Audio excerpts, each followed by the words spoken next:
Ini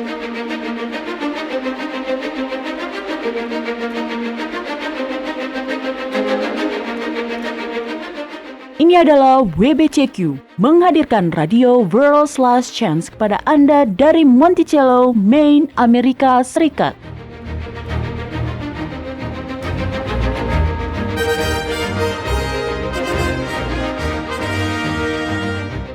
Kejahatan brutal, kerusuhan politik, ketidakstabilan keuangan, semuanya mengarah pada sebuah krisis yang akan datang, krisis yang belum pernah terjadi sebelumnya. Tetaplah bersama Radio World's Last Chance untuk belajar cara Anda dapat bersiap secara rohani menghadapi apa yang berada di depan. Radio WLC mempersiapkan orang untuk menyambut Sang Juru Selamat yang segera kembali. Halo, selamat bergabung di program hari ini. Saya Mario Nugraha dan telah bergabung bersama saya di sini ada Doni Alexander. Hai Mario Nugraha, halo apa kabar juga Anda pendengar? Ya, selamat berjumpa kembali para pendengar untuk hari ini. Terima kasih sudah mendengarkan siaran kami kembali. Iya, benar sekali Doni. Dan di sini di World's Last Chance, kami merasa terbeban untuk menyampaikan kebenaran kepada orang lain. Kami sangat percaya bahwa kita sedang ada pada masa-masa akhir dari sejarah bumi ini. Kami merasa sangat terbeban untuk menyampaikan kebenaran yang telah kami pelajari kepada orang lain, agar mereka bisa mendapatkan peringatan dan menjadi waspada. Iya, memperingati berarti mempersiapkan. Dan itulah alasan mengapa tim WLC bekerja bersama-sama. Anggota tim WLC bisa dibilang ada di semua tempat kecuali di Antartika ya. Iya, karena ada kehidupan di sana ya. Ya, misi kami adalah untuk mengumpulkan semua sinar terang yang ada dan menyebarkannya ke seluruh dunia. Benar sekali Doni, dan Anda mungkin tidak selalu setuju dengan apa yang Anda dengar di sini. Ya. Itu tidak masalah. Tetap kumpulkan semua informasi. Ambil apa yang baik dan tinggalkan sisanya. Dan percayalah pada Roh Kudus untuk membimbing kita pada semua kebenaran seperti yang telah dijanjikan.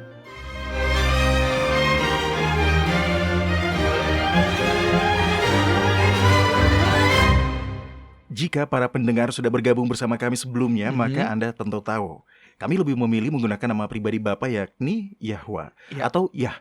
Tuhan dan Allah hanyalah gelar, itu bukan nama. Kadangkala dipakai untuk menamai dewa-dewa palsu. Jadi kita menggunakan istilah tersebut hanya untuk tujuan perbandingan. Misalnya kalimat seperti Yahwa adalah satu-satunya Tuhan yang benar. Nah, di sini Tuhan atau Allah digunakan hanya sebagai gelar pembanding. Jadi itu bukan nama aslinya. Iya, dan nama sang anak adalah Yahusua. Jadi ingat itu para pendengar ya. Jika kami berbicara dan kami menggunakan nama Yahwa atau Yahusua. Baik para pendengar, langsung saja. Doni punya topik spesial yang ingin dia bicarakan. Kami sempat mendiskusikannya sedikit sebelum siaran dimulai, dan kedengarannya sangat menarik. Pasti. Jadi saya akan langsung memberi kesempatan. Doni, silakan. Ya, terima kasih Mario. Saya ingin membahas mengenai salah satu fungsi paling penting dari kitab suci di akhir zaman ini. Baik Doni. Alkitab dipenuhi dengan janji-janji. Nama-nama Yahwa sendiri yang diberikan di dalam kitab suci adalah merupakan janji. Ada Yahwa Rapa, artinya Yahwa yang menyembuhkan. Ada Yahwa Shammah atau Yahwa perisai kita. Terus juga ada Yahwa Meh-Kahdes. Nah, ini artinya Yahwa yang menyucikan.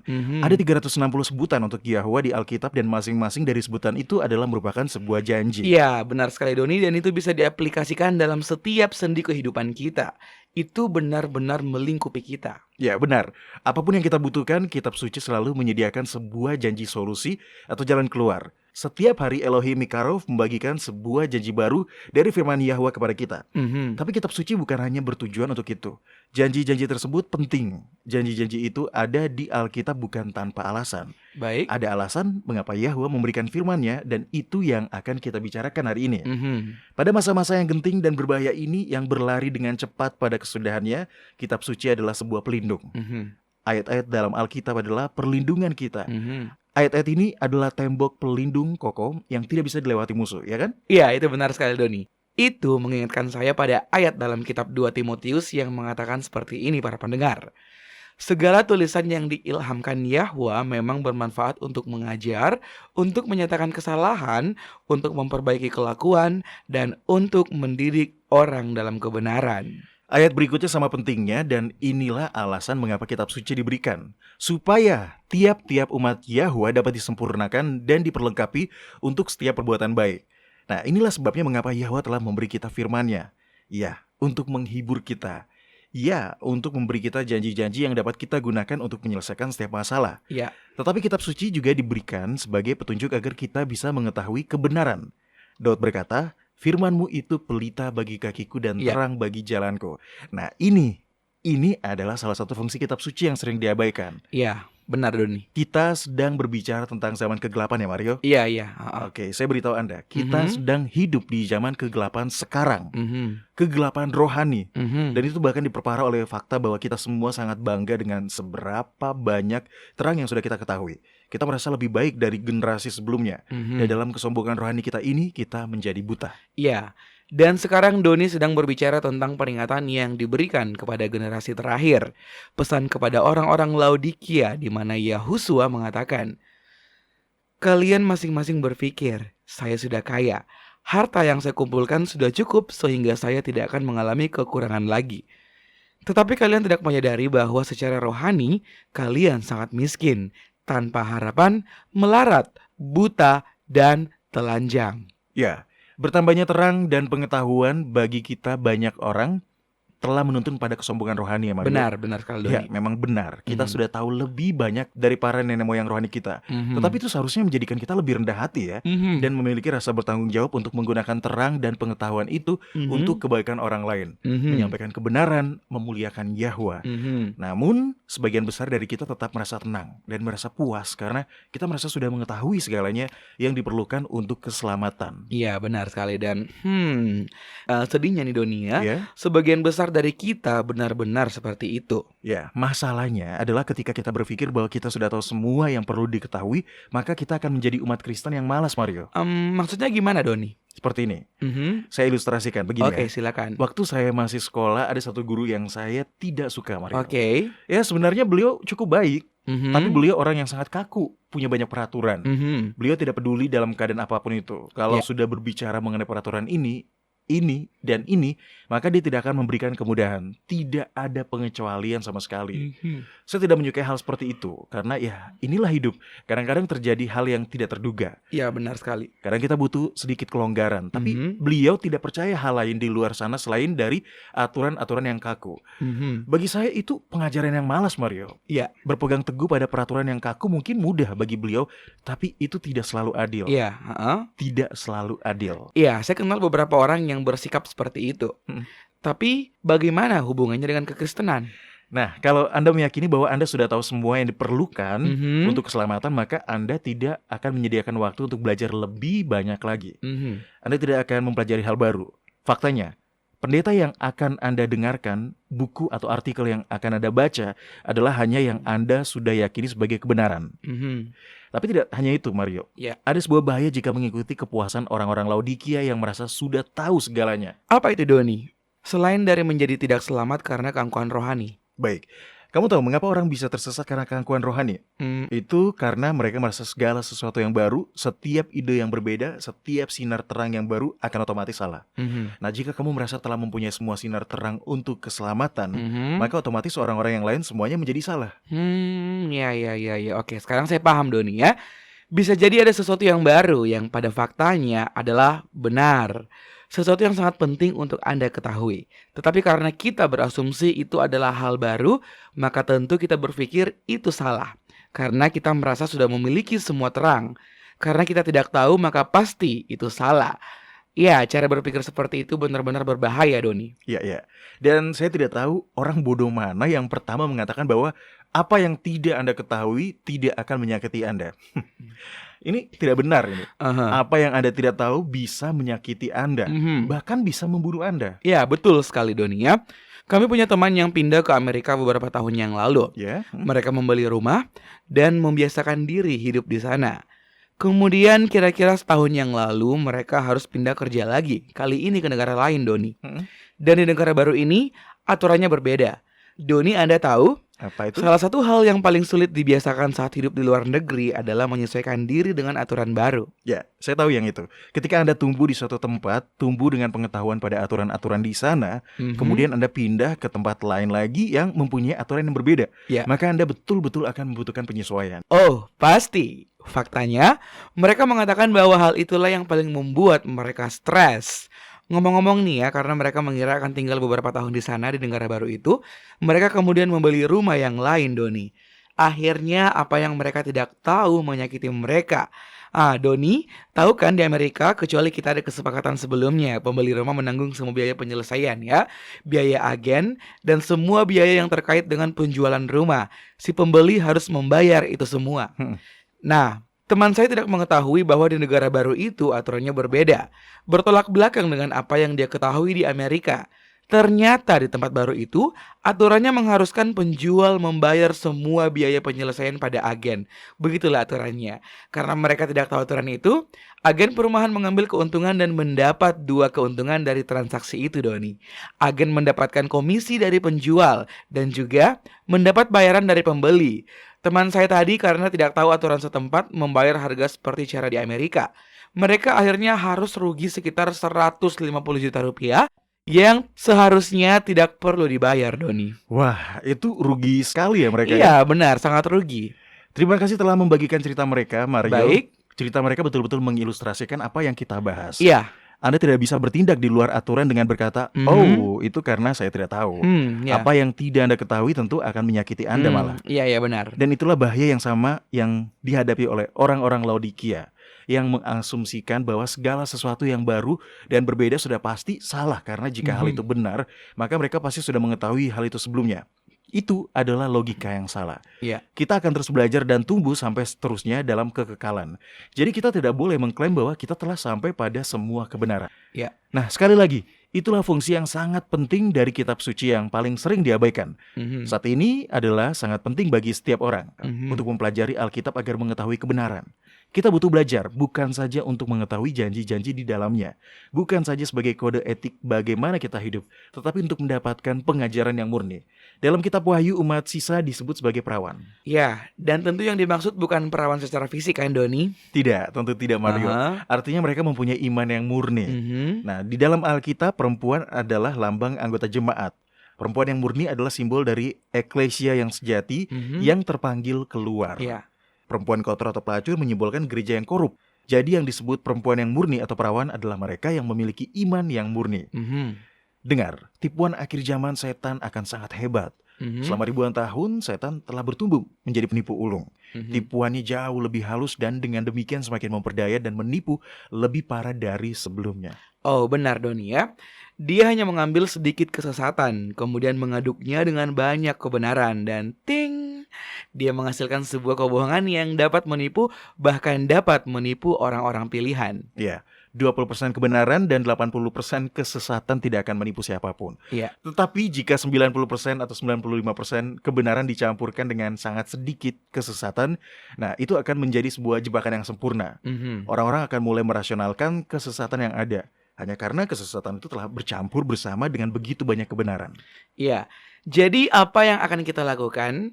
Bagaimana cara orang-orang awam seperti kita yang tidak memiliki gelar sarjana teologi berharap bisa membedakan mana yang benar dan mana yang merupakan tipuan yang menyesatkan? Oke, pertama, Anda tidak perlu mempunyai gelar teologi untuk memahami kitab suci. Ya. Jangan khawatir dan berpikir bahwa Anda harus mempunyai seorang pastor atau pendeta untuk memberitahu Anda mana yang harus dipercayai. Jelas mereka pernah belajar di sekolah Alkitab, tetapi faktanya Alkitab ditulis untuk orang-orang awam. Oleh karena itu penafsiran yang diberikan oleh orang awam akan lebih sesuai dengan maksud asli para penulis Alkitab. Baik. Ingat juga Mario bahwa hal-hal rohani dipahami secara rohani tentunya. Seorang mencari kebenaran yang rendah hati, yang dengan tekun berdoa mempelajari Alkitabnya di meja dapur, bisa jadi mendapatkan pengetahuan yang lebih dalam pada kebenaran ketika dia dibimbing oleh Roh Kudus, dibandingkan dengan seorang dokter teologi yang punya banyak gelar di belakang namanya, yang bergantung pada pengetahuannya sendiri dalam menguraikan nubuatan. Iya, benar, sangat benar, Doni ya. Istri saya pernah berbagi sebuah topik kebenaran dengan sahabat baiknya. Oh ya? Keluarga kami telah berteman sejak kelahiran anak pertama kami beberapa tahun yang lalu. Mereka adalah orang-orang baik. Tetapi ada perempuan lain yang pikirannya selalu tunduk pada pendapat pendetanya. Apapun yang tidak disetujui pendetanya tidak akan ia setujui juga. Dia tidak dapat berpikir untuk dirinya sendiri. Sebenarnya istri saya mencoba menyampaikan beberapa poin kepadanya, dan ia selalu bertanya mengenai itu pada pendetanya. Jika pendetanya tidak setuju, ia juga akan tidak setuju. Tidak peduli seberapa sesuainya itu dengan isi kitab suci. Ya, intinya dia lebih memilih percaya pada pendetanya untuk mempertahankan kerohaniannya dibandingkan mempercayai Yahwa. Ya, seperti itulah. Sangat menyedihkan. Jadi pertama, kita harus percaya pada Roh Kudus untuk membimbing kita menuju kebenaran. Itu saja, karena itulah yang dijanjikan Yahusua. Benar. Faktanya, baiknya Mario bacakan untuk kita semua ya. Saya ingin para pendengar juga memahami dan terinspirasi dengan kebenaran ini. Bahwa mereka dapat percaya pada Bapa untuk menjaga jiwa mereka dan untuk menuntun mereka menuju kebenaran. Baik, ya ini dia. Ini ada di kitab Yohanes pasal 16. Di sini dikatakan, adalah lebih berguna bagi kamu jika aku pergi. Sebab jikalau aku tidak pergi, penghibur itu tidak akan datang kepadamu. Tetapi jikalau aku pergi, aku akan mengutus dia kepadamu. Dan kalau ia datang, ia akan menginsafkan dunia akan dosa, kebenaran, dan penghakiman. Nah, inilah janji itu. Roh Kudus akan mengajari Anda. Nafas Yahwa ini yang menciptakan alam semesta akan menjadi instruktur ilahi Anda. Renungkanlah, inilah kekuatan yang mampu membantu Anda memahami hal-hal yang dalam dan tersembunyi mengenai Yahwa. Ya, tentu saja Doni. Dan karena ini adalah roh Yahwa, pencipta Anda yang mengenal Anda dengan sangat dalam. Maka roh ini akan lebih sanggup mengajarmu melebihi para pastor atau pendeta. Ya, tepat sekali. Oke, sekarang bacakan 2 ayat selanjutnya, ini penting. Oke, Doni. 2 ayat selanjutnya berkata seperti ini. Masih banyak hal yang harus kukatakan kepadamu, tetapi sekarang kamu belum dapat menanggungnya. Tetapi apabila ia datang, yaitu roh kebenaran, ia akan memimpin kamu ke dalam seluruh kebenaran. Sebab ia tidak akan berkata-kata dari dirinya sendiri, tetapi segala sesuatu yang didengarnya itulah yang akan dikatakannya. Dan ia akan memberitakan kepadamu hal-hal yang akan datang. Ya, menarik Doni ya. Menarik. Kita tidak boleh menggampangkan semuanya dan berasumsi bahwa kita telah mengetahui semua hal. Ya, tidak boleh begitu Mario. Nah, jika setelah 3,5 tahun di bawah pembimbingan Yahusua langsung, masih tetap ada yang harus dipelajari oleh para murid. Maka sudah pasti kita pun masih memiliki banyak hal yang harus dipelajari. Jadi, percayalah bahwa Yahwa akan tetap membuat pikiran Anda aman saat Anda mempelajari konsep-konsep yang baru. Yahwa tidak mungkin membiarkan Anda diperdaya dan ditipu dengan sesuatu yang berlawanan dengan pemikiran Anda. Tetapi, jika Anda tidak belajar, Yahwa tidak dapat mengajari Anda hal-hal baru. Yang perlu Anda ketahui yaitu apa yang Anda butuhkan di hari-hari mendatang. Itu penekanan yang bagus, Doni. Baik para pendengar, tetaplah bersama kami dan kami akan segera kembali.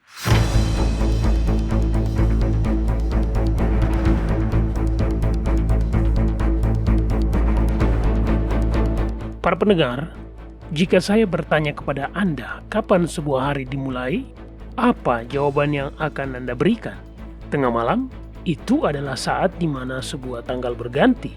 Tetapi, jika saya bertanya kepada Anda, kapan sebuah hari Sabat dimulai? Apa jawaban Anda? Banyak orang menganggap hari Sabat dimulai pada hari Jumat malam saat matahari terbenam. Namun, ada kebenaran yang mengejutkan, yaitu bahwa Alkitab benar-benar menyatakan kapan sebuah hari dimulai. Dan itu bukan di tengah malam atau pada saat matahari terbenam. Jika Anda ingin tahu kapan sebuah hari dimulai menurut ajaran Alkitab, kunjungi situs web kami di worldslastchance.com. Pilih bahasa Indonesia dan tontonlah video dengan judul Kapan Sebuah Hari Dimulai. Sekali lagi, tontonlah video dengan judul Kapan Sebuah Hari Mulai di worldslastchance.com.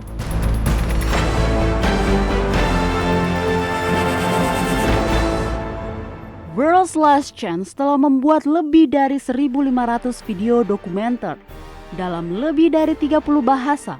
Kunjungi situs kami di worldslastchance.com atau nonton videonya pada channel WLC di YouTube. Video-video dokumenter baru tentang berbagai topik penting terus dirilis sepanjang waktu. Mulailah menontonnya dan pelajarilah kebenaran selama Anda masih memiliki kesempatan di worldslastchance.com.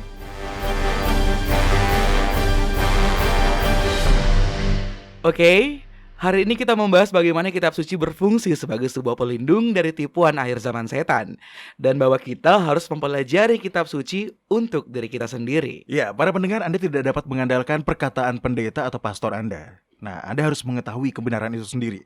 Dan satu-satunya jalan yang dapat Anda tempuh adalah menyediakan waktu untuk mempelajari Alkitab untuk diri Anda sendiri. Oh ya, jadi misalnya nih Don ya, ada seseorang yang mengirimi kita link artikel online yang menjelaskan sebuah ide pemikiran baru yang tidak pernah kita pikirkan sebelumnya, atau mungkin sesuatu yang selalu kita kira salah. Apa yang sebaiknya kita lakukan? Kita perlu melakukan apa yang Alkitab ajarkan kepada kita. Mhm. Nah, kitab Yesaya pasal 8 mengatakan mengenai aturan dan kesaksian. Jika mereka berbicara tidak sesuai dengan firman ini, itu karena tidak ada terang di dalam diri mereka. Nah, ini sama dengan kisah teman Mario tadi yang dimanfaatkan oleh agen penjual rumah karena ketidaktahuan mengenai peraturan di negara yang baru kan. Oh iya benar. Nah, begitu pula dengan kebenaran. Jika Anda belum pernah diajari sendiri oleh Yahwa, bagaimana Anda bisa mengetahui mana yang benar dan mana yang bukan, ya kan? Iya, tentu tidak bisa Doni. Setan tahu mengenai ini. Itulah mengapa setan selalu melakukan apapun yang bisa dilakukan untuk menghalangi orang mendapatkan pengetahuan dari Alkitab. Bagi beberapa orang, halangan itu disebabkan oleh gaya hidup modern. Mereka terlalu khawatir sehingga mereka tidak menyempatkan waktu berfokus pada firman Yahwa. Iya. Pada beberapa orang, setan menjadikan mereka sibuk sehingga mereka merasa tidak memiliki waktu khusus untuk mempelajari kitab suci. Iya, balik lagi soal prioritas Doni ya. Kita semua sibuk. Tapi ketika kita membuat susunan prioritas, itu akan tetap bisa dikerjakan. Ya benar, bagi beberapa orang seperti istri teman Anda Mario, mereka telah diajari bahwa mereka tidak dapat mempelajari lebih dalam untuk diri mereka sendiri. Mereka perlu diajari oleh para pemimpin rohani. Ya. Nah, pada dasarnya mereka tidak mempercayai Yahwa untuk membimbing diri mereka sendiri. Jadi mereka menyerahkan hidup dan mati mereka, kehidupan dan kematian abadi mereka kepada guru rohani pribadi mereka. Jika para guru rohani mereka ini menyatakan sesuatu salah, maka mereka akan menolak hal tersebut tanpa memikirkannya lebih jauh. Benar, dan itu adalah sebuah kekeliruan. Seperti yang telah kita pelajari, dan ini merupakan fakta, bahwa walaupun setiap denominasi dan bahkan setiap agama memiliki beberapa kebenaran, namun semuanya juga memiliki beberapa kesalahan. Nah, inilah motivasi para pendeta untuk mempertahankan keberadaan denominasi mereka. Intinya, mereka tidak akan menyetujui apapun yang akan berpotensi merubah struktur keyakinan di mana mereka mengumpulkan uang. Ya, menyedihkan, tapi ya begitulah kenyataan. Ya benar, Doni. Mario dan para pendengar, kesalahan yang sama ini telah dilakukan oleh orang-orang Israel pada kedatangan Yahuswa yang pertama. Masyarakat awam dengan senang hati mendengar khotbahnya. Banyak orang berbondong-bondong datang kepadanya. Tapi para pemimpin mereka menolak Yahuswa. Dan tragisnya, orang banyak yang tadinya menerima dia kemudian berbalik menolak. Mereka mempercayakan diri mereka kepada para pemimpin agama yang korup. Ya, kata kasarnya, para pemimpin ini adalah seperti kuburan berlabur putih yang indah tapi isinya mayat busuk. Ya, itu penekanan yang bagus, Doni ya. Ya, setan secara konsisten mencoba mengalihkan perhatian manusia dari Yahwa. Mereka mengajak manusia untuk menjadikan para uskup, pendeta, dan para profesor teologi sebagai pembimbing mereka. Padahal seharusnya mereka menyelidiki kitab suci bagi diri mereka sendiri. Dan disinilah masalahnya, karena dengan mengontrol pemikiran para pemuka agama ini, setan dapat mempengaruhi banyak orang yang mengikuti pemimpin tersebut. Baik. Mario dan para pendengar, dengar dengan baik. Ketika Yahwa mengirim pesan peringatan yang sangat penting, yang di dalam Alkitab disimbolkan dengan malaikat yang terbang di tengah langit, kita lebih baik duduk dan memperhatikan. Akan sangat beresiko bila kita sampai mengabaikan peringatan penting semacam itu. Penghakiman itu sendiri yang akan menimpa semua orang yang menyembah binatang itu dengan patungnya adalah cukup menjadi alasan bagi kita semua untuk mencari kebenaran mengenai apakah tanda binatang itu dan bagaimana kita dapat menghindarinya. Anda benar, Doni. Saya tahu, untuk diri saya sendiri, saya yakin bahwa saya masih harus menghabiskan waktu untuk mempelajari firman Yahwa dengan seksama. Ada banyak waktu luang setiap hari. Ya, meskipun hanya beberapa menit di pagi hari dan beberapa menit di siang hari. Tetapi adalah bagus untuk menyempatkan diri mempelajari kebenaran, supaya kita tidak tertipu oleh apapun yang setan coba lemparkan kepada kita. Paulus telah menubuatkan zaman kita. Dia menjelaskan hal itu di dalam kitab Timotius. Katanya, karena akan datang waktunya orang tidak dapat lagi menerima ajaran sehat. Tetapi mereka akan mengumpulkan guru-guru menurut kehendaknya untuk memuaskan keinginan telinganya. Mereka akan memalingkan telinganya dari kebenaran dan membukanya bagi dongeng. Sangat menarik. Anda mengangkat ayat itu dalam konteks ini, Doni. Biasanya saya hanya mendengarnya dari atas mimbar. Para pendeta selalu mengungkit ayat ini untuk melawan terang yang baru. Mereka sebenarnya menuduh orang-orang yang mempelajari kitab suci untuk diri mereka sendiri sebagai orang-orang yang bebal. Setan benar-benar membalikkan ayat ini dalam kepala mereka. Ia sebenarnya melakukannya agar orang-orang menjadi khawatir untuk menimbang sesuatu yang baru karena ketakutan akan dituntun pada jalan yang salah. Sungguh mereka mengartikan salah ayat ini. Dan dengan begitu, banyak orang menjadi tertipu. Ya, dan itu karena banyak orang yang kurang yakin kepada Yahwa untuk melindungi mereka dari tipuan-tipuan setan. Tapi ini juga bukan hanya kesalahan individu loh. Katolik Roma sendiri sudah diketahui mengajarkan bahwa hanya gerejalah yang dapat dipercaya untuk menjelaskan kitab suci. Tapi pada tingkatan yang lebih rendah, semua denominasi pada dasarnya melakukan hal yang sama. Mereka mengajarkan bahwa karena denominasi mereka memiliki kebenaran, maka Anda harus membiarkan mereka untuk mengajarkan penafsiran bagaimana yang tepat dari Alkitab itu, menurut versi mereka tentunya. Dan dalam semua ini setan menang, karena individu-individu telah berhasil dicegah untuk mempelajari Alkitab secara mandiri. Nah, tapi ada kabar baiknya. Orang-orang mulai sadar. Mereka menyingkirkan kesesatan dan mengikuti kebenaran. Seperti para reformator, mereka memegang prinsip sola scriptura, Alkitab dan hanya Alkitab saja yang menjadi satu-satunya patokan setiap perbuatan dan yang menjadi landasan dari setiap pengajaran. Oke Doni, satu pernyataan yang sering dikatakan oleh sebagian besar orang-orang Kristen hari ini adalah bahwa tidak penting apa yang Anda yakini selama Anda hidup dengan baik. Bagaimana menurut Anda, Doni? Oke. Kitab suci memang mengajarkan bahwa Yahwa dalam kasih dan pengampunannya yang besar menutup mata pada masa kebodohan manusia. Namun setiap orang dari kita semua bertanggung jawab secara pribadi untuk menyelidiki dan menemukan kebenaran untuk diri kita sendiri. Ya. Hidup ini dibentuk oleh keyakinan kan? Nah, jika di dalam area tertentu dalam kehidupan Anda meyakini sesuatu yang salah, maka tindakan Anda pasti pada area tersebut juga akan salah. Jadi, bolehkah kita tidak mempelajari semua yang kita dapat pelajari mengenai kebenaran? Tidak. Kita tidak boleh seperti itu, Doni. Karena ini berkaitan dengan kebenaran. Terutama sekarang, kita sudah dekat dengan akhir zaman. Ya. Oh ya, saya pernah membaca sebuah tulisan yang membuat saya tersentak. Di dalam tulisan itu dikatakan, jika terang dan kebenaran ada dalam jangkauan kita, dan kita lalai untuk mendengar dan melihatnya, kita sebenarnya menolaknya. Kita memilih kegelapan ketimbang terang. Nah, jadi jelas ya, kita tidak akan mengetahui kebenaran yang tidak pernah kita pelajari. Tetapi kita mempunyai tanggung jawab untuk mengetahui kebenaran yang tersedia di depan kita. Dan kita bertanggung jawab untuk secara aktif menyelidiki kebenaran yang lain.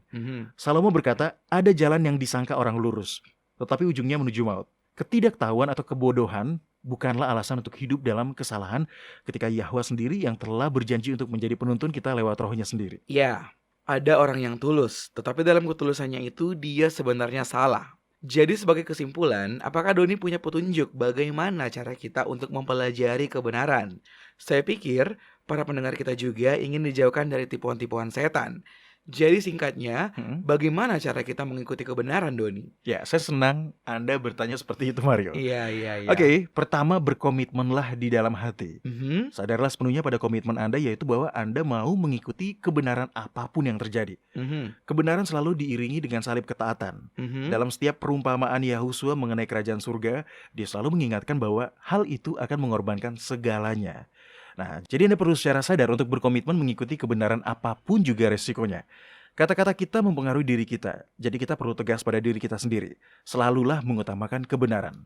Baik. Kedua, jangan pernah mempelajari Alkitab tanpa berdoa, Mario. Oke. Seperti yang kami sudah sampaikan sebelumnya, hal-hal rohani dipahami secara rohani juga. Oke. Jadi misalnya waktu Anda ada 10 menit, maka Anda dapat mempelajari banyak hal selama 5 menit. Jika Anda menggunakan 5 menit pertama untuk berdoa. Hanya roh Yahwa yang dapat mengingatkan hati kita yang mana yang penting dan menolong kita agar kita tidak membuat penafsiran yang salah yang mungkin belum siap untuk kita pahami. Seperti Daud, kita seharusnya berdoa, singkapkanlah mataku supaya aku memandang keajaiban-keajaiban dari Tauratmu. Ya, itu adalah doa yang sangat penting untuk dipanjatkan, Doni. Anda tentu menyadari bahwa semakin lama kita menjauhkan diri dari berdoa dan mempelajari Alkitab, semakin kita tidak menginginkan hal itu. Ya, Mario, itu benar. Ya, kita bisa sangat gampang tergelincir ke dalam kebiasaan-kebiasaan yang buruk. Jadi, sebenarnya waktu di mana kita sangat jarang berdoa adalah waktu di mana kita sangat membutuhkan doa-doa itu, Doni. Ya, benar, Mario. Jadi jika Anda merasa sedang bosan untuk berdoa dan mempelajari Alkitab, itu adalah sebuah tanda peringatan. Jangan menunda untuk kembali berdoa dan mempelajari Alkitab karena godaan dapat muncul tak tertahankan ketika kita mengabaikan doa dan pembelajaran Alkitab. Jika pikiran-pikiran kita telah dipenuhi dengan hal-hal duniawi lebih banyak daripada hal-hal surgawi, maka pada saat Anda menghadapi pencobaan, Anda akan sangat sulit mengingat janji-janji Yahwa untuk menghadapi setan dengan menggunakan pedang kebenaran. Rohnya sanggup mengingatkan kita pada janji-janji yang sesuai dengan situasi yang kita hadapi. Dan bahkan jika Anda kesulitan untuk mengingat, jangan berkecil hati. Jika Anda menghabiskan waktu bersamanya dalam doa dan pembelajaran Alkitab, Dia masih dapat membawa konsep tersebut ke dalam pikiran. Janji-janji itu bukanlah mantra ajaib yang harus diucapkan kata demi kata. Yang penting adalah mengetahui apa yang Dia janjikan. Jika Anda tahu maksudnya, Anda bisa mengklaim janji itu. Tapi kamu harus meluangkan waktu bersamanya. Baik, kita hampir kehabisan waktu, Doni. Oke, saya akan mengakhirinya dengan sebuah kutipan. Kutipan ini berkata, ketika masa pencobaan itu datang, mereka yang telah menjadikan firman Yahwa sebagai aturan hidup mereka akan nampak. Di musim panas, tidak ada perbedaan mencolok antara pohon evergreen dan pohon-pohon lainnya.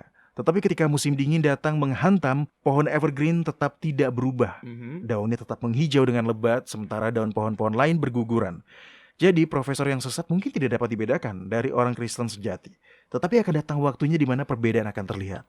Saat lawan-lawan bangkit, saat kefanatikan dan intoleransi kembali bergoyang, saat penganiayaan disulut, dan saat orang-orang yang setengah hati dan munafik menjadi goyah dan melepaskan iman mereka, pada saat itulah orang Kristen yang sejati akan tetap berdiri teguh seperti batu karang. Imannya semakin kuat, harapannya bertambah cerah, melebihi masa-masa kemakmuran. Mario dan Anda semua para pendengar, itulah yang terjadi jika Anda menjadikan kitab suci sebagai pelindung Anda.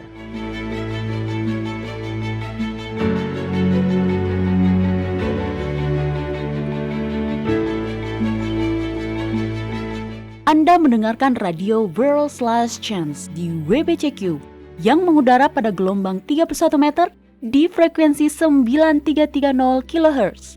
Radio World's Last Chance mempersiapkan orang untuk menyambut Sang Juru Selamat yang segera kembali.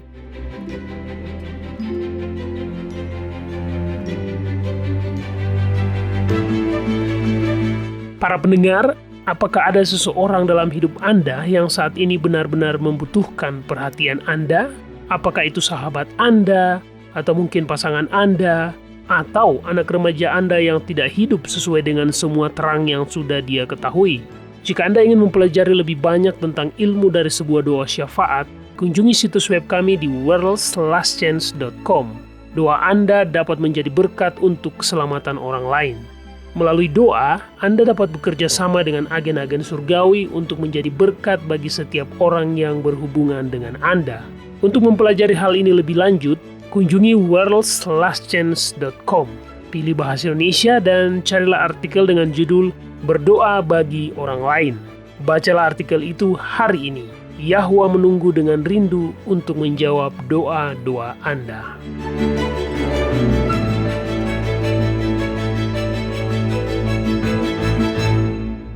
World's Last Chance berdedikasi untuk mempersiapkan orang menyambut Sang Juru Selamat yang segera kembali. Acara siaran radio harian kami tersedia dalam 7 bahasa berbeda dari seluruh dunia dan masih banyak bahasa-bahasa lain lagi yang akan mengudara. Video-video dan artikel-artikel kami telah diterjemahkan ke dalam lebih dari 30 bahasa berbeda. Dan kami tidak hanya fokus pada salah satu poin pengajaran. Kami bersedia untuk bekerja sama dengan surga untuk membawa semua kebenaran ke dunia. Artikel-artikel dan video-video kami mencakup berbagai topik-topik penting pada pertumbuhan dan pembangunan dari perjalanan kekristenan. Kami menghadirkan materi yang mencakup kesalehan praktis di dalam kehidupan sehari-hari, doktrin Alkitabiah yang benar-benar hanya didasarkan pada firman Yahwa, kalender Sang Pencipta, dan nubuatan akhir zaman yang penting untuk Anda ketahui. Kami bahkan membahas berbagai macam angin pengajaran yang palsu yang telah digunakan oleh setan untuk menipu banyak orang, dan mengungkapkan mengapa itu salah dan apa yang benar berdasarkan Alkitab. Kunjungilah kami hari ini di worldslastchance.com. Pelajarilah kebenaran di hari-hari terakhir ini.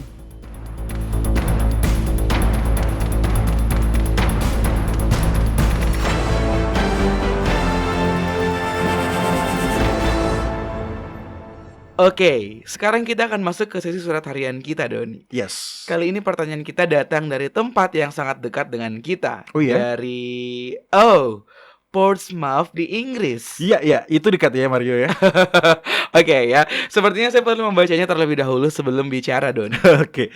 Nah, jadi apa pertanyaan dari Portsmouth? Baik, Barry Corlett menulis seperti ini, Doni. Saya selalu menyukai ilmu eskatologi.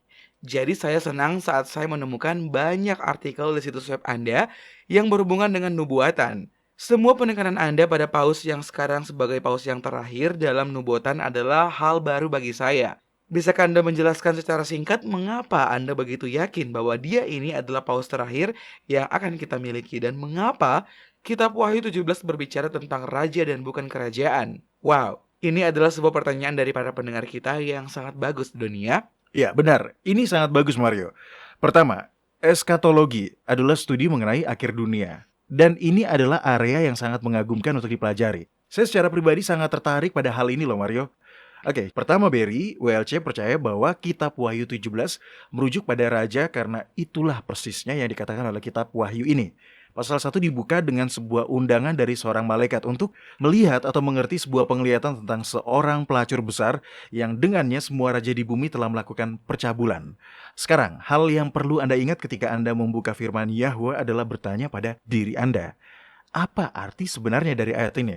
Jika itu dapat ditafsirkan secara harfiah, maka seharusnya itu diartikan secara harfiah. Beberapa bagian jelas harus dimengerti secara simbolis. Namun jika hal itu dapat diartikan secara harfiah, maka artikanlah itu secara harfiah. Masuk akal, Doni. Ya, kita juga perlu ingat bahwa kitab suci selalu menjelaskan dirinya sendiri. Sekarang penyebutan raja muncul di ayat 10 dari kitab Wahyu 17 ini. Yang menarik dari konteks ini adalah bahwa disinilah tempat di mana malaikat menjelaskan penglihatan itu kepada Yohanes. Itu bukanlah penglihatan itu sendiri, tapi itu adalah penjelasan atas penglihatan yang ada. Oke, coba bacakan untuk kita Mario, baca di ayat 9. Baik. Yang penting di sini ialah akal yang mengandung hikmat. Ketujuh kepala itu adalah 7 gunung, yang di atasnya perempuan itu duduk. Ketujuhnya adalah juga 7 raja. 5 diantaranya sudah jatuh. Yang satu ada dan yang lain belum datang. Dan jika ia datang, ia akan tinggal seketika saja. Oke, ini ayat yang sangat harfiah. Ia mengatakan 7 kepala itu adalah 7 gunung, ya kan? Malaikat itu sedang menjelaskan lambang-lambang yang ada dalam penglihatan itu. Jika kata raja adalah simbol dari kerajaan, maka tentu malaikat itu akan berkata seperti itu di sini. Tetapi kita tahu ini bukan simbol karena pada konteksnya malaikat itu berbicara secara harfiah. Ya, hal lain yang perlu dipikirkan Doni adalah fakta bahwa Yohanes tidak kekurangan kata kerajaan. Jika yang dia maksudkan adalah kerajaan, maka dia pasti akan mengatakannya seperti itu. Itu penekanan yang bagus Mario. Dan itu mengarah ke poin saya yang berikutnya. Nah, kata kerajaan atau kerajaan-kerajaan sebenarnya digunakan 7 kali dalam kitab Wahyu.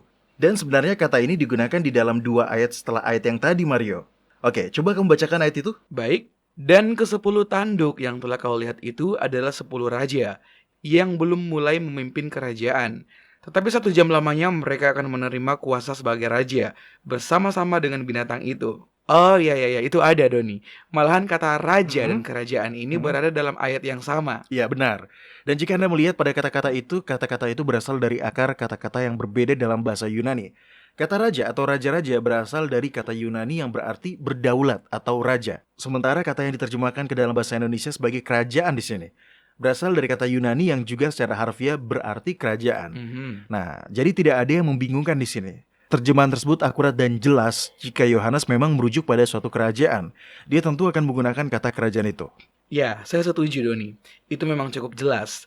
Ada alasan lain mengapa WLC percaya bahwa pasal ini mengacu pada orang dan bukan kerajaan, Doni? Ya, pastinya konteks dari kitab Wahyu 17 adalah semua berbicara tentang gereja Roma. Jadi untuk mengatakan bahwa raja sebenarnya adalah kerajaan akan bertentangan dengan konteks yang sangat penting dari pasal ini. Ingat, kita tidak pernah ingin mengartikan sesuatu di luar konteksnya. Benar, kita tidak mau sekedar memakai ayat bukti, karena itu rawan salah. Jika kita mencoba untuk mengatakan bahwa di sini Yohanes sebenarnya berbicara tentang kerajaan, maka tidak akan ada kombinasi kerajaan yang bisa selaras dengan uraian yang diberikan untuk kata raja, terutama karena ini berlaku untuk pemerintahan Raja ke-7. Ingat, pemerintahan Raja ke-7 telah dinubuatkan akan berlangsung singkat. Tidak ada kerajaan hari ini yang akan cocok dengan gambaran masa pemerintahan yang singkat dan itu akan jatuh sebelum dimulainya pemerintahan Raja ke-8. Saya kurang paham di sini, Doni. Baik, mari kita kembali ke ayat 10 dan 11, Mario. Oke, ketujuhnya adalah juga 7 raja. 5 diantaranya sudah jatuh, Yang satu ada dan yang lain belum datang. Dan jika ia datang, ia akan tinggal seketika saja. Dan binatang yang pernah ada dan yang sekarang tidak ada itu, ia sendiri adalah raja ke-8, dan namun demikian, satu dari ketujuh itu dan ia menuju kepada kebinasaan. Secara sederhana tidak ada cara untuk menyesuaikan deskripsi khusus ini dengan sederet kerajaan manapun. Hanya jika ayat-ayat ini diartikan persis seperti yang tertulis, yang mengacu pada individu, barulah semua penjabaran khusus dari nubuatan ini dapat terpenuhi. Baik, saya mengerti Doni. Baiklah. Kemudian pertanyaan Barry lainnya adalah mengapa Anda begitu yakin bahwa paus yang memerintah saat ini adalah paus terakhir yang akan kita lihat? Saya berharap saya punya lebih banyak waktu untuk benar-benar menyelidiki ini. Ini adalah studi yang menarik. Namun, untuk memberikan jawaban yang sangat singkat, saya hanya mengatakan bahwa pembelajaran secara teliti pada kitab Wahyu menunjukkan bahwa raja itu sebenarnya adalah paus. Dimulai dengan Pius XI pada Perjanjian Lateran di tahun 1929. Perjanjian Lateran. Sekarang, bukankah itu perjanjian antara pemerintah Italia dan kepausan? Kepausan secara resmi mengakui pemerintah Italia dan sebagai gantinya, pemerintah Italia mengakui kedaulatan paus atas Vatikan. Nah, itu benar. Dan terlebih lagi itu menjamin kemerdekaan politik penuh bagi paus. Secara efektif menjadikan paus sebagai raja. Vatikan bahkan mengeluarkan paspornya sendiri sekarang. Sesuatu yang tidak bisa dilakukan sebelum perjanjian Lateran itu ada. Ia benar-benar memiliki kedaulatan sendiri, Doni, ya? Ya, dan bahkan menerima duta dari kepala negara asing. Semua ini dimulai dengan perjanjian Lateran yang memulai hitungan 7 raja. Penafsiran ini dikonfirmasi oleh peristiwa yang terjadi di bawah pemerintahan paus atau raja ke-6 dan ke-7 yang naik memerintah setelah Pius XI. Dalam penglihatan, malaikat membawa Yohanes ke raja ke-6. Dia mengatakan, 5 di antaranya sudah jatuh. Yang satu ada dan yang lain belum datang. Yang satu ada mengacu pada pemerintahan Yohanes Paulus II. Dialah yang paling lama memerintah dari semua yang ada. Itu kemudian dikonfirmasi oleh pengunduran diri yang tiba-tiba dari Paus ke-7, Benedictus. Nah, ini adalah alasan terkuat untuk mendukung kata kepala diartikan sebagai 7 paus dalam arti yang sebenarnya. Oh, iya. Dia mengundurkan diri pada bulan Februari tahun 2013, kan? Ya. Kami punya kerabat Katolik yang sangat tertarik pada hal itu. Ya, dan yang menarik adalah ketika Yohanes menggambarkan raja ke-7. Dia tidak mengatakan bahwa dia akan jatuh seperti 5 raja sebelumnya. Sebaliknya Yohanes mengatakan bahwa yang ke-7 akan terus berlanjut dalam waktu yang singkat. Sekarang biasanya paus memerintah seumur hidup, kan? Iya. Tidak ada masa pensiun. Bahkan Benedictus hanya paus kedua dalam sejarah yang pernah mengundurkan diri. Dalam hal ini, ia sangat cocok dengan deskripsi dalam kitab Wahyu sebagai raja yang memiliki pemerintahan yang singkat. Dan yang lebih penting adalah bagaimana pemerintahannya berakhir. Kemudian tentu saja, paus yang sekarang yang mendadak menjadi sangat terkenal, Paus Francis, disebut sebagai paus yang paling populer dalam sejarah dan disebut sebagai the rising star-nya orang Kristen. Iya, saya pernah mendengarnya disebut dengan panutan umat manusia. Dia bahkan menjadi cover dari majalah Rolling Stone. Padahal dia kan bukan penyanyi rock. Ya jelas, setan memiliki rencana besar untuk paus ini yang menurut nubuatan akan kita lihat dipromosikan sebagai pemimpin dari semua pemimpin agama di dunia. Dan inilah yang menakutkan bagi siapa saja yang telah mempelajari sejarah. Ini pertanyaan yang bagus tapi sangat sulit untuk dijelaskan lebih gamblang di sini karena topiknya begitu besar. Jadi untuk informasi lebih lanjut kunjungi situs web kami. Kami punya beberapa artikel yang menjelaskan mengapa Paus Francis adalah merupakan paus terakhir dan bagaimana perannya dalam masa peniupan sangkakala yang akan datang. Silakan dicek. Benar. Oke para pendengar, jika Anda punya pertanyaan silakan sampaikan pada kami. Buka worldslastchance.com dan klik hubungi kami. Kami menunggu pertanyaan Anda.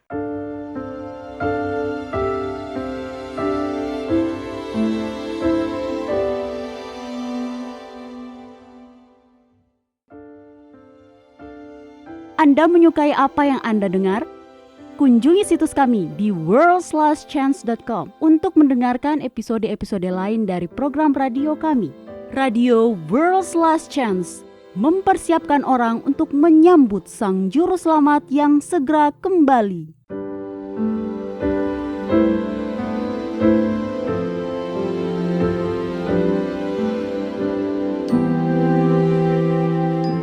Ini adalah Elohim Mikarov dengan janji harian Anda dari firman Yahwa. Seorang teman saya berada dalam situasi berbahaya. Dia ketakutan. Dia tidak tahu apa yang akan terjadi.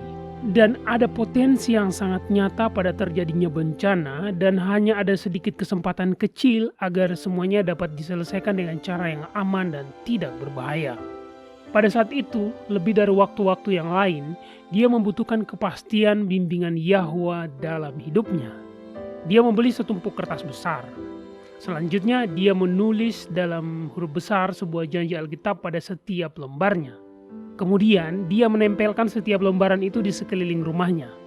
Ada janji yang ditempel di kulkas, ada yang ditempel di depan cermin, ada yang ditempel di belakang pintu depan, dan ada yang ditempel di dinding di dalam kamarnya tepat di depan tempat tidurnya, sehingga itu akan menjadi hal pertama yang dilihatnya di pagi hari dan yang terakhir yang akan dia lihat setiap malam. Jadi pada setiap tempat yang terlihat oleh matanya saat dia berjalan di dalam rumahnya, ditutupi dengan janji dari firman Yahwa. Dia pun memberitahu saya apa yang dia rasakan saat itu. Katanya, rasanya seperti saya hidup dalam pelukan Yahwa. Saya tidak tahu apa yang akan terjadi di masa depan, tetapi saya tahu dia memegang masa depan. Ini bukanlah masa-masa yang mudah baginya. Itu sangat menakutkan. Jika semua hal berjalan seperti yang diinginkan oleh lawan-lawannya, maka itu akan benar-benar menghancurkan. Namun dia terus mengklaim janji-janji itu. 6 bulan kemudian, semua hal yang berpotensi menjadi bencana telah diselesaikan dengan aman. Hari ini, dia bahagia. Dia aman, dan dia tahu Yahwa menepati janji-janjinya. Apakah Anda menghadapi sebuah situasi di mana Anda tidak tahu apa yang harus Anda perbuat?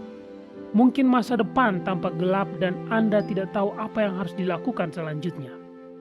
Kitab Amsal pasal 3 menyatakan, percayalah kepada Yahwa dengan segenap hatimu, dan janganlah bersandar kepada pengertianmu sendiri.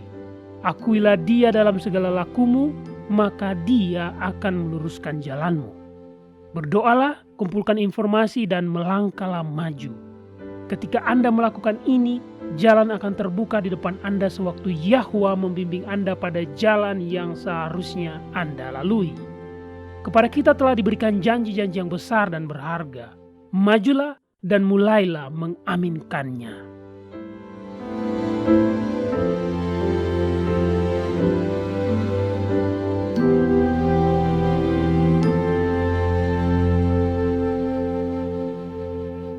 Banyak orang dewasa berharap mereka memiliki kesempatan untuk belajar agama selagi berada di universitas. Jika Anda berada di posisi yang sama, saat ini belum terlambat. Di worldslastchance.com, kami memiliki ratusan artikel dan video tentang berbagai topik agama dan rohani yang terus ditambahkan setiap saat. Ada artikel yang memberikan nasihat tentang bagaimana menikmati kehidupan Kristen yang berkemenangan. Artikel-artikel lain menyelidiki secara mendalam bagian-bagian Alkitab yang salah dimengerti dan menjelaskan apa arti bagian itu dalam bahasa Ibrani yang asli. Kami juga menyajikan banyak artikel dan video tentang nubuatan. Paulus memberitahu Timotius, segala tulisan yang diilhamkan Yahwa memang bermanfaat untuk mengajar, untuk menyatakan kesalahan, untuk memperbaiki kelakuan, dan untuk mendidik orang dalam kebenaran. Dengan demikian, tiap-tiap manusia kepunyaan Yahwa menjadi sempurna dan diperlengkapi sepenuhnya untuk setiap perbuatan baik. Jika Anda membaca dengan seksama materi di situs kami, Anda akan memiliki landasan yang menyeluruh bukan hanya pada kebenaran doktrinal, tetapi Anda juga akan mempelajari rahasia-rahasia cara berdoa yang efektif dan cara belajar Alkitab sehingga Anda dapat menemukan kebenaran untuk diri Anda sendiri. Kunjungi situs web kami di worldslastchance.com. Tidak ada kata terlambat untuk memulai. worldslastchance.com mempersiapkan orang untuk menyambut Sang Juru Selamat yang segera kembali.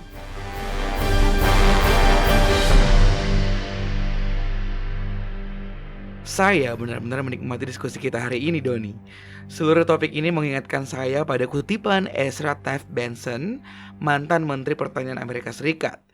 Dia menulis, ketika kita mengutamakan Tuhan, maka semua hal lain dalam kehidupan kita akan berada pada jalur yang benar. Kasih kita pada Tuhan akan mengatur penentuan apa yang kita senangi, bagaimana kita menggunakan waktu kita, minat yang kita kejar, dan urutan prioritas kita. Ya, itu kutipan yang bagus dan itu sangat benar. Apapun yang Anda sudah prioritaskan sebagai yang paling penting, itulah yang akan menjadi utama dalam hidup Anda dan hal-hal lain yang tersisa akan menyesuaikan. Ketika Yahwa menjadi prioritas nomor 1 Anda, Segala sesuatu dalam hidup Anda akan Dia sesuaikan untuk kepentingan Anda. Mario dan para pendengar, Dallin H. Oaks adalah seorang profesor hukum di Sekolah Hukum Universitas Chicago. Dia pernah berkata seperti ini, keinginan menentukan prioritas kita, prioritas membentuk pilihan kita, dan pilihan menentukan tindakan kita. Nah, kita harus bertanggung jawab atas tindakan dan pilihan kita. Kita perlu menentukan prioritas kita secara langsung. Dan itu semua berasal dari keinginan terdalam kita. Jika Anda ingin mengikuti Yahuwah, berikanlah segalanya. Hanya itu caranya. Menentukan prioritas akan membantu Anda mencapai tujuan Anda. Maka pilihan dan tindakan Anda akan memimpin Anda di jalan yang sama. Berkomitmen untuk mengingat ayat-ayat Alkitab sudah seharusnya menjadi prioritas penting bagi setiap orang. Dan walaupun kita tidak sanggup mengingat kata per kata, jika kita menyimpan dasar-dasar kitab suci dalam hati kita, kita tidak akan tersesat. Iya benar Doni, seperti Daud berkata seperti ini, dalam hatiku aku menyimpan janjimu, supaya aku jangan berdosa terhadap engkau. Ya, saya sangat suka ayat itu Mario. Maknanya jauh lebih luas ya, daripada yang disadari kebanyakan orang. Bukan hanya hal-hal kecil, tindakan-tindakan kecil yang Anda lakukan atau tidak Anda lakukan untuk menghormati Yahweh. Lebih dari itu, kita perlu mengetahui prinsip-prinsip surgawi tentang kebenaran, kejujuran, integritas, dan kasih. Kasih untuk orang lain dan kasih untuk Yahweh. Kitab suci akan menjadi perlindungan kita terhadap semua yang jahat seperti godaan kehidupan sehari-hari atau pada bahaya penyesatan teologi. Yang terakhir itu Doni, bahaya penyesatan teologi. Ya. Itu bahaya yang sangat nyata. Oh iya, Anda harus yakin dengan itu. Dan semakin dekat kita pada kesudahan zaman, semakin halus pula tipuan-tipuan setan, semakin berbahaya pula penipuan-penipuannya. Firman Yahweh lah yang akan menjaga kita tetap aman. Di kitab Efesus 4, Paulus menjelaskan bahwa Yahweh telah memberikan karunia-karunia besar kepada orang-orang percaya, sehingga kita bukan lagi anak-anak yang diombang-ambingkan oleh rupa-rupa angin pengajaran, oleh permainan palsu manusia dalam kelicikan mereka yang menyesatkan. Ini adalah sebuah janji. Firman Yahweh lah yang akan membuat kita tidak goyah di setiap badai kehidupan. Firman Yahweh lah yang akan memberikan sinar terang untuk menembus setiap tipuan kegelapan. Tetapi jika Anda tidak tahu apa yang dikatakan firman Yahweh, apa yang akan terjadi pada Anda? Iya, Anda tidak akan dapat melakukan hal yang seharusnya dalam kondisi itu. Tetapi jika Anda rajin berdoa sambil mempelajari Alkitab, walaupun Anda tidak sanggup mengingat ayat-ayat, kata demi kata, prinsip-prinsip Alkitab masih akan terukir di hati Anda. Itulah yang Yahweh janjikan. Nah, Anda tahu itu. Itu adalah janji yang diperuntukkan bagi kita masing-masing. Oh, saya suka ayat itu Doni ya. Biarkan saya membacanya dengan sangat cepat. Oke, silakan. Kitab Yehezkiel 36 ayat 26 dan 27 dikatakan seperti ini.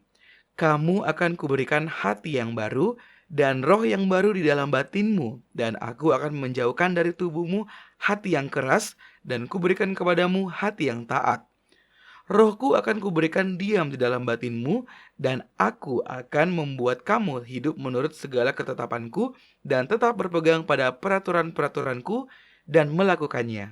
Itu adalah janji yang kita semua perlu klaim karena dengar dengan baik Mario, kita hidup dalam waktu yang genting. Ya. Begitu banyak hal yang terjadi, sulit untuk tetap maju dalam kondisi ini. Nah, di setiap sisi kita dapat melihat peristiwa-peristiwa yang terjadi yang mengungkapkan betapa dekatnya kita pada kesudahan zaman. Dan semakin dekat kita sampai pada kesudahannya, semakin intenslah semua hal.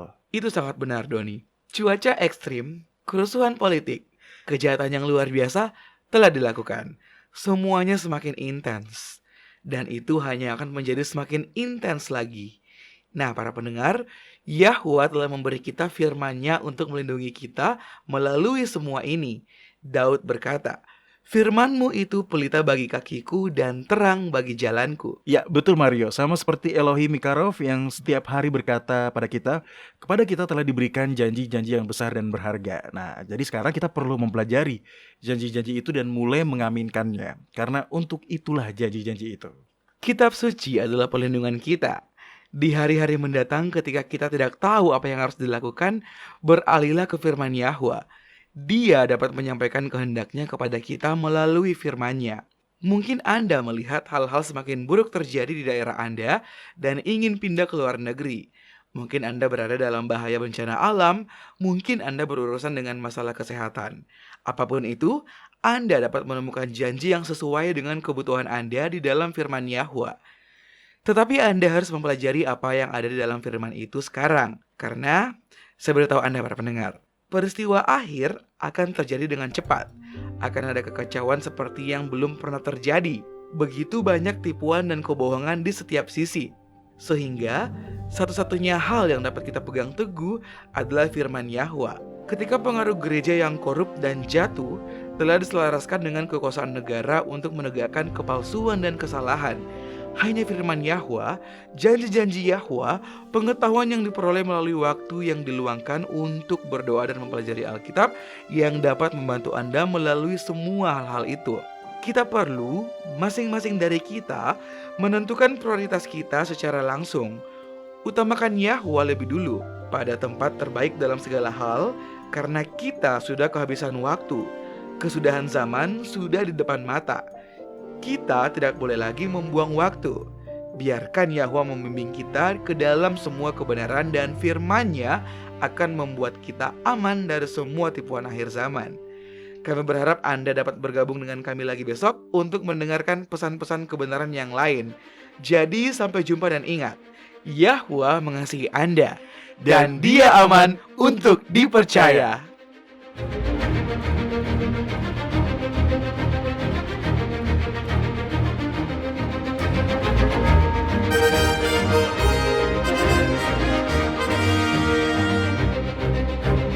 Anda baru saja mendengarkan Radio WLC.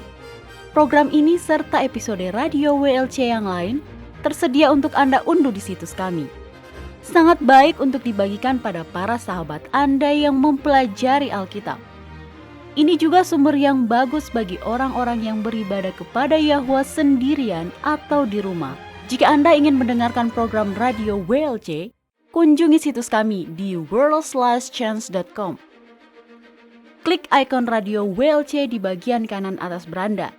Di sini Anda dapat mengunduh episode dalam bahasa pilihan Anda.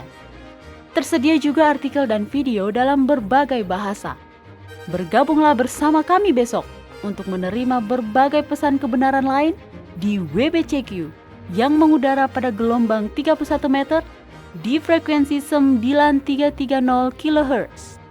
Radio World/Chance mempersiapkan orang untuk menyambut Sang Juru Selamat yang segera kembali.